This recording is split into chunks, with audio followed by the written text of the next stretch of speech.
అందులో Maharashtra one of the third place అవ్వాలి. First Uttar Pradesh, రెండోది దాని పేరేంటది మన బెంగాల్. సరే ఉత్తరప్రదేశ్ దారికి తెచ్చుకున్నారు, బెంగాల్ వీళ్ళ వల్ల కాబట్టి ఇది మహారాష్ట్ర మూడవది.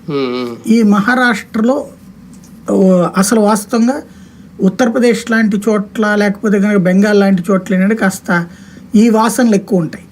ఇది జయప్రకాష్ నారాయణ్ ఆనాటి ఉద్యమ స్ఫూర్తి లేదా సెక్యులరిజం పేరుతో హిందుత్వం అనేటటువంటిది వన్ ఆఫ్ ద పార్ట్గా చూస్తారు తప్పించి ఇదే ప్రధానంగా చూడరు అక్కడ.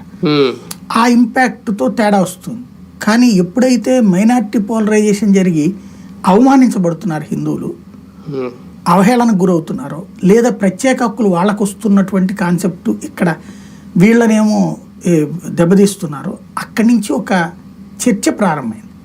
ఆ చర్చని కరెక్ట్ అయినటువంటి దారిలో తీసుకెళ్లడంలో ఆర్ఎస్ఎస్ సక్సెస్ అయింది. ఇంటింటికి భారతీయ జనతా పార్టీ ఆర్ఎస్ఎస్ సంబంధించిన కార్యకర్తలు చేరడం అనేది ఒకవైపు అయితే, ఉట్టి సిద్ధాంతాలతో వర్కౌట్ కాదు, దానికి సంక్షేమం యాడ్ కావాల్సిందే అన్నటువంటిది నిరూపించారు. అక్కడ ప్రతి మహిళకి 2100 రూపాయలు ఇంటికి డబ్బులు ఇచ్చారు. అక్కడ నెలకి 2100 చెప్పిన ప్రతి నెల డబ్బులు వేశారు. ఇది ఒకటి మహిళల్లో ఒక